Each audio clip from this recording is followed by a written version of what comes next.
Hello guys, म कलेजबाट आइसकेँ। हजुरहरूलाई टोइलेट कस्तो लाग्यो त कमेन्ट गर्नु होला। बब्बाल चक्ला टोइलेट ल्याम्मै चार्दे पनि जिरो नि केही फरक हुँदैन। जस्तो सफा डेलले के क्लिन एन्ड क्याची भन्छ नि, हाई क्याची। अन्त टोइलेटमै बसौँ जस्तो भइरहेको थियो। होइन जङ्गल त बब्बाल छ क्या जङ्गल। तेरेका बाघ भालुरै आउला जस्तो जङ्गल। तर भने कमिला हल्लेको देख्दिनँ, हिँडेको देख्दिनँ मैले बाटोमा कहिले पनि। कस्तो सेट म्यान जङ्गलभरि माग कसम चितवनको राष्ट्रिय निकुञ्जै बन्ला जस्तो छ वर्ल्ड वाइड।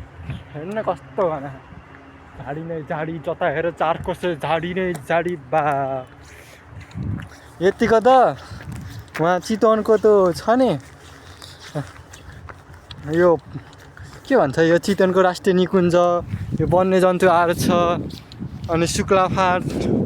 यो त यसको गाइज यो जङ्गल देख्नुभएछ नि हाम्रो। यो जङ्गल एकदम घना चार कोसे झाडी भएको, जता हेर्दा पनि केही नदेखिने होजाङ्ग झाडी। हावा सालहरूको रुख मोटा मोटादेखि लिएर बाक्ला दुब्ला, बाघ भालु सिंह हात्ती घोडा गैँडा सब पाएला जस्तो के।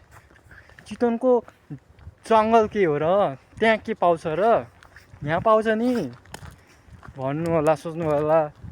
तर यहाँ मैले कमिला हिँडेको देख्दिनँ क्या, एउटा कमिला पनि हिँडेको देख्दिनँ। छँदै छैन। मरेको सिनो पनि गनाउँदैन हो यो जङ्गलमा त। एउटा बाख्रा चराउने बाख्रा त्यति मात्र हुन्छ। जङ्गल त फेरि कडै हो त, जनावर चाहिँ कहाँ गयो, सिकारीहरू कहाँ गयो। अरू जङ्गलको तुलनामा त पानी छ, पानी। जङ्गल हेर्नु न, जङ्गल आहा देख्दै डर लाग्ने। हिँड्दा पनि कतैबाट बाघले खाला, भालुले लतार्ला, हात्तीले च्याप्ला, गैँडाले दगुर्ला, बाँदरले लहट्ला। बाँदर भाइ चाहिँ मस्तै छ है, फालाफाल जङ्गलमा। एउटा गाई हेर्नुपर्छ नि, यो बाटो देख्नुभएछ नि, यो बाटो, यो पछाडिको बाटो, यो अगाडि म हिँडिरहेको बाटो। घर जाँदाखेरि मान्छेले चिन्दैन मलाई। धुलो उडेर हो घर गएर नुहाइ हुँदैन क्या, त्यस्तो अवस्था हुन्छ धुलो उडेर। अनि यो अहिले यो सुक्खायाममा चाहिँ धुलोले मरिहत्ते गर्छ। बर्खायाममा चाहिँ माछा मार्न अरू ठाउँमा जानु पर्दैन क्या, यहीँ आएर माछा मारे हुन्छ। त्यस्तो हिलो हुन्छ, पानी बग्छ। म सानैदेखि सिकान झार्दै हिँड्थेँ होला, अझसम्म बाटो बनेकै छैन। अहिले यत्रो ठुलो भएर पढ्न लागिसक्यो। सानोमा त्यत्रो सानो हुँदाखेरि बाटो बनेको छैन भनेपछि यो कहिले बन्ने हो बाटो। नेताहरू कहाँ भुस पर्न सुतिरहेछ हो। नेताहरू उठ्नु पऱ्यो, जाग्नु पऱ्यो, यसो काम गर्नु पऱ्यो, उठेर यसो काम लगाउनु पऱ्यो। आफूले त गर्ने होइन, जे भए पनि। हजुर मैले त्यस्तो भन्नु खोजेको चाहिँ होइन। आशिका दिदीले जस्तो चाहिँ मैले खेदो खन्दिनँ नेताहरूको है। यसो देखाइदिउँ न त हाम्रो गाउँको यसो चलफल भनेर चाहिँ देखाइदिएको। ल यति है आजलाई, बाई बाई।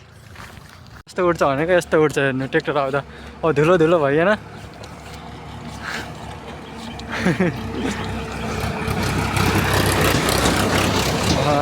हेरेर यो धुलो उडाउँदै जान्छ, धुलो खाइँदै हिँड्नु पऱ्यो।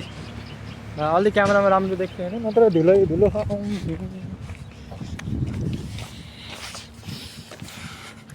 धुलो खाँदै आउने, धुलो खाँदै जाने, र बर्खामा माछा मार्ने, अरू ठाउँमा जान नपर्ने, त्यस्तो हुन्छ क्या।